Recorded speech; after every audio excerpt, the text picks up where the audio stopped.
하나님과 우리 주 예수 그리스도로부터 은혜와 평강이 여러분 모두와 함께 하시기를 바랍니다. 오늘은 오랜만에 이 사도 서간문을 본문으로 말씀을 전하려고 합니다. 이 베드로 전서는 우리가 이 소망의 서신서라고 부를 만큼 우리에게 아주 소중한 이 소망을 다루고 있고, 또 그 소망은 예수 그리스도의 부활을 통하여 보증된 약속이라는 점에서 이 부활절 둘째 주일을 맞이한 오늘 우리에게 적합한 말씀이라는 생각에서 이 본문을 택하여 보았습니다. 이 편지는 베드로가 이 소아시아 지역에 흩어져 있는 나그네들, 즉 이교 환경으로부터 점점 더 심하게 적대와 멸시당하는 자들을 향해 그리스도인으로서 어떻게 처신해야 하는가를 말하고 또 그들을 위로하기 위해서 쓴 편지입니다. 이 1장 1절에서 이 수신자, 발신자를 다 밝히고 있고요. 또 마지막 5장 말미에 가면 이 베드로 자신이 직접 쓴 것이 아니라 실루아노, 그러니까 우리 성경에는 실라라고 되어 있는데 그의 손을 빌려서 쓴 것이다 라고 하는 것도 밝히고 있죠. 이 실라라고 하는 인물은 사도 바울 선생님과 1차, 2차 선교 여행에 함께 동반했던 동역자잖아요. 그래서인지 이 베드로 전서에는 이 베드로의 사상은 말할 것도 없지만 이 사도 바울의 사상도 함께 우리가 감지할 수 있습니다. 오늘 우리가 읽은 부분은 서두에 해당하는 부분이고, 또 제목을 단다면 소망 가운데 사는 삶, 이렇게 달 수 있죠. 그러니까 소망에 관한 이야기를 하고 있다는 것인데요. 사도 바울 선생님은 로마에 있는 그리스도인들에게 쓴 그의 가장 위대한 편지 로마서에서 그 서신서를 이렇게 마무리 짓고 있죠. 소망의 하나님이 모든 기쁨과 평강을 믿음 안에서 너희에게 충만하게 하사 성령의 능력으로 소망이 넘치게 하시기를 원하노라. 여러분, 이 바울의 기도가 우리에게 얼마나 소중한 것인지, 얼마나 복된 것인지 체감하며 사십니까? 우리의 인생에서 이 소망이라고 하는 것이 얼마나 소중한 것인지 살면 살수록 뼈저리게 느끼지 않습니까? 누군가는 이런 말을 했어요. 살아있는 한 소망은 있다. 살아있는 한 소망은 있다. 그런데 더 현실적인 고백은 소망이 있을 때만 살아갈 수 있다 라는 거죠. 우리가 만약 소망을 잃게 되면 우리의 인생은 단지 이 생존의 차원으로 격화되고 맙니다. 살아도 사는 것 같지 않은, 재미도 없고 흥미도 없고 생기도 없고 괴롭고 그냥 사는 것이 고통스럽기만 한 그런 인생이죠. 그래서 소망 없는 사람들은 종종 죽어버렸으면 좋겠다 이런 말을, 그러니까 자신의 비참한 삶을 표현하는 것이고요. 심지어 그 말을 실행에 옮기는 사람도 많죠.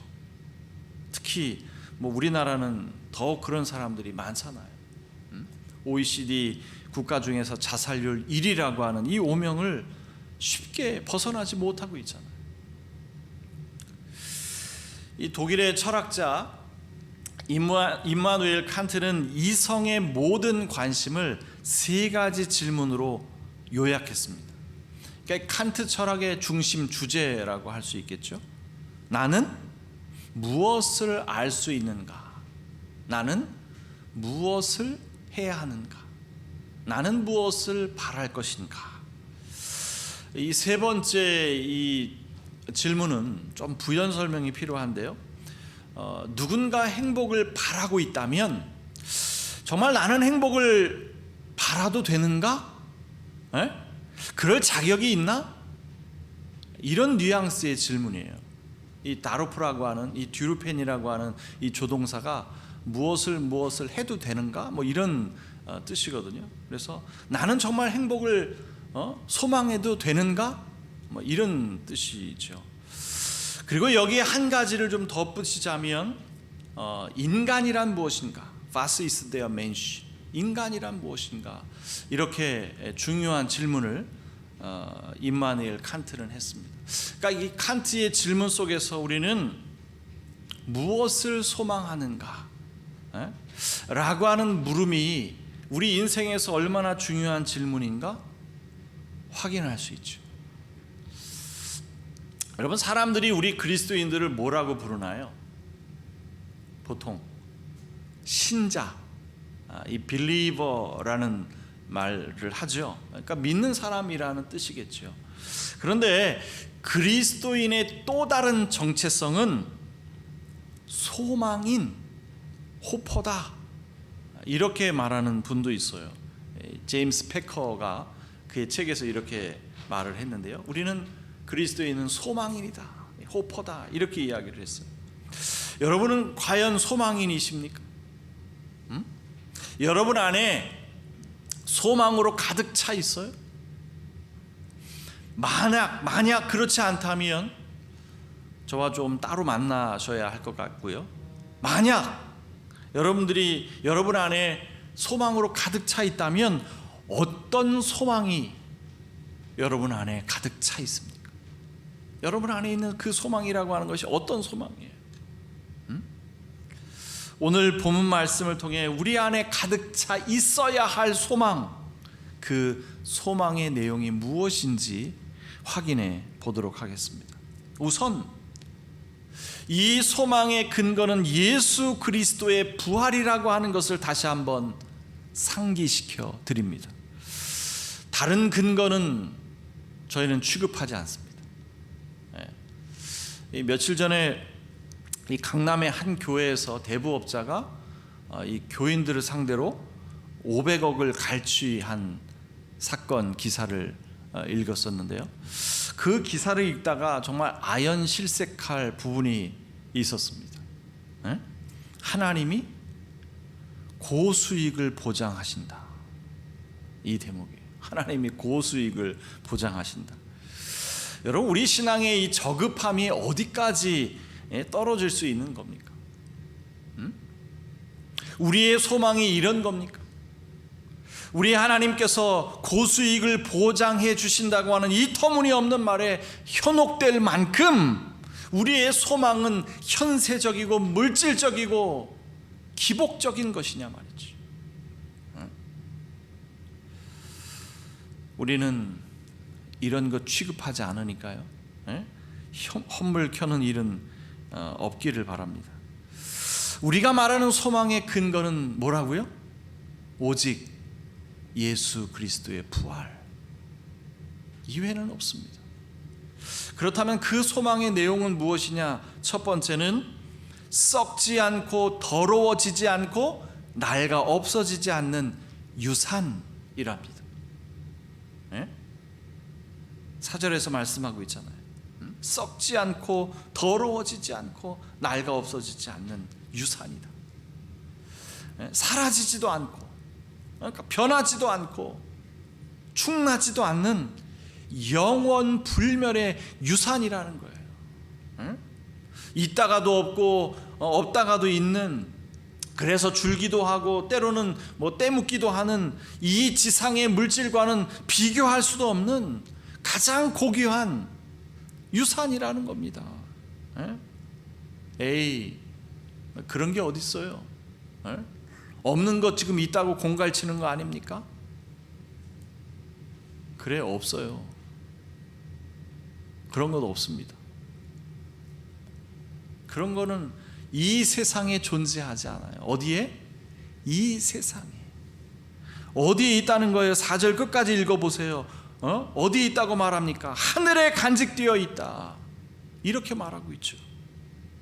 오늘 본문에서 말하고 있는 이 산소민이라고 하는 것은 세상에 속한 것이 아니에요. 하늘에 속한 겁니다. 이 지상의 것들은 유한한 것들 뿐이잖아요. 시간이 지남에 따라 변하기도 하고 때로는 누가 훔쳐가서 사라지기도 하는. 여러분, 우리가 왜 살면서 힘듭니까? 사람들의 이 가변성, 자꾸 변하는 거. 언제나 함께 할 것 같다가도 어느새 마음이 돌이켜서 떠나버리는 이런 인간의 가변성, 이런 것들 때문에 우리가 힘든 거잖아요. 한결같고 변함이 없고 언제나 있는 그 자리에 있는 이런 존재들이 없단 말이죠, 이 지상에는. 그러나 하나님께서 우리에게 약속하신 것은 변하지 않고 때묻지도 않고 더러워지지도 않고 썩지도 않는다는 거예요. 누가 훔쳐갈 수도 없으니 사라질 일도 없겠죠. 늘 변함없이 그 자리에 있는 영원 불멸의 유산, 그런 것은요, 이 지상에는 없습니다. 이 지상에는 없어요. 하늘에 간직되어 있다, 이렇게 말씀하는 거죠. 그래서 지금 우리가 볼 수 있고 만질 수는 없지만 분명한 사실은 그 영원 불멸의 유산이 바로 여러분의 것이라는 겁니다. 여러분의 것이라는 거예요. 더욱더 우리에게 반가운 소식이 무엇이냐면 이 산소망을 갖게 되었을 때 우리에게 엄청난 유익이 있다는 겁니다. 뭐라고 말해요? 우리가 이 산소망을 가졌을 때의 유익이 뭐라는 거예요? 시련 속에서 슬픔을 당하여도 기뻐할 수 있다는 겁니다. 지금 이 편지의 수신인인 이 소아시아 지역의 그리스도인이 당하는 박해가 이 네로 황제 때의 박해인지 아니면 이 도미티안 황제 때의 박해인지 이 학자들 사이에서 논란이 있어요. 근데 언제 때의 그 박해인지 그게 뭐가 중요하겠습니까? 언제인지 정확히는 모르겠으나 지금 그리스도인들이 박해를 당하고 있다는 사실은 분명한 것이고 그들은 그 박해의 시련 속에서도 기뻐하고 있다는 사실, 이것이 우리에게 놀라운 것이고 이것이 우리에게 도전이 되는 일이죠. 우리 그리스도인들은 어떠한 역경과 환난 속에서도 감사하고 기뻐할 수 있다는 것이 성경이 우리에게 일관되게 증언해주고 있는 내용이잖아요. 그것이 어떻게 가능하냐? 그것이 어떻게 가능하냐? 그리스도인들의 마음속에는 그리스도의 부활이 가져다 준 바로 그 산소망, 영원 불멸의 그 유산이 있기 때문이라는 거죠. 그리고 산소망이 우리에게 주는 유익이 이것이 전부가 아니에요. 7절에서 뭐라고 말합니까? 금보다 더 귀한 것이 되게 하시며 예수 그리스도께서 나타나실 때 여러분에게 칭찬과 영광과 존귀를 얻게 해 주십니다. 엄청난 유익이죠. 로마서에서 사도 바울 선생님도 이런 말씀을 하세요. 생각하건대 현재의 고난은 장차 우리에게 나타날 영광과 비교할 수 없도다. 지금 현재 우리가 당하는 모든 시련과 고난은 장차 우리가 얻게 될 영광과 존귀에 비하면 아무것도 아니라는 거죠. 그것을 생각하면, 그것을 예상한다면 지금 여기에서 우리는 기뻐할 수 있고 즐거워할 수 있다는 겁니다. 여러분, 이런 이야기를 하면은요, 그것이 기독교 신앙의 한계라고 이렇게 지적하는 분들이 있어요.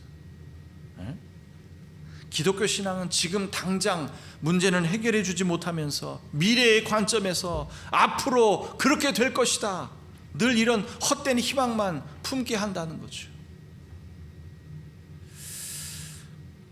그런 분들에게 제가 이 예배학 용어를 차용해서 좀 말씀드리고 싶어요. 이 아남네시스와 이 프롤랩시스라고 하는 용어가 있는데요, 이 플라톤이 사용했던 철학 용어이기도 합니다. 사실 이 용어는 우리말로 정확하게 번역하기가 참 어렵습니다. 물론 이제 회상, 예상이라는 말로 번역은 했습니다만 알맞은 번역, 적당한 번역이라고 하기 조금 어려워요. 왜냐하면 아남네시스라고 하는 것은 이 과거에 있었던 사건을 상기하는 겁니다. 회상이라고 할 수도 있고, 혹은 기억, 혹은 기념이라고도 할 수 있죠. 그런데 그 과거에 있었던 사건을 현재화하는 의미가 강한 겁니다.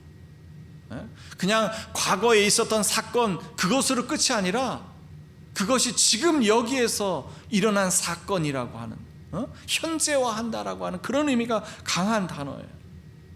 우리가 매주일 성만찬을 하고 있잖아요. 같은 이유에서죠. 예수님께서 제자들에게 떡과 포도주를 나누어 주었던 것은 과거에 있었던 사건이지만 마치 지금 여기에서 예수님께서 우리에게 떡과 포도주를 나누어 주는 것처럼 현재화한다라고 하는 그런 의미가 담겨있는 용어입니다. 이게 아남니시스예요. 그 다음 프롤랩시스는 뭘까요? 미래의 사건을 현재화하는 겁니다. 앞으로 그런 일이 일어날 거야. 그것이 끝이 아니라, 이것이 전부가 아니라 미래에 일어날 사건을 끊임없이 지금 여기에서 일어난 것처럼 현재화하는 겁니다. 그러니 미래 어느 시점에 우리가 얻게 될 그 칭찬과 영광과 존귀를 지금 여기에서 우리가 받고 있는 것이나 진배 없다는 거죠. 이런 뜻이에요. 여러분, 제가 더 실감나는 예를 들어볼까요? 요즘 금값이 연일 최고치를 경신하고 있다고 하는데요, 제가 여러분에게 골드바 하나씩을 드리겠다고 약속을 했어요. 잘 안 믿겨지시죠? 여러분, 골드바 하나가 요즘 얼마입니까? 한 1억 정도 하나요? 아닌가요? 네, 한 1억 정도 할 거예요. 골드바 하나가, 그죠? 한 1kg 정도 되는 거, 그 정도 할 건데 정확하게 저도 잘 모르겠습니다만, 여러분, 제가 지금 그것을 여러분에게 약속을 했어요. 그러면 여러분의 손에는 아직 안 들려 있지만 받은 것이나 다름없지 않아요? 아닌가요? 잘 안 믿겨지세요? 잘 실감이 안 나시나요? 제가 그렇게 여러분에게 신용이 없습니까? 그런데 성경이 우리에게 약속하시는 것은 저의 약속이 아니라 하나님의 약속이잖아요. 그러면 지금 내 손에 들려진 것은 없지만, 우리가 만질 수 있는 것은 없지만, 우리가 볼 수 있는 것은 없지만 이미 받은 것이나 다름없는 거 아니에요? 하나님의 약속인데 8절에서 말씀하고 있는 게 바로 그런 거죠. 여러분은 그리스도를 본 일도 없고 없지만 사랑하며 지금 그를 보지 못하면서도 믿으며 말로 다 표현할 수 없는 즐거움과 영광을 누리면서 기뻐하고 있다. 우리는 본 적도 없고 만진 적도 없어요. 하지만 그 유산이 우리의 것이라고 하는 확신이 있죠. 하나님의 약속이니까. 그래서 말로 다 표현할 수 없는 즐거움과 영광을 누리며 기뻐하며 사는 거죠.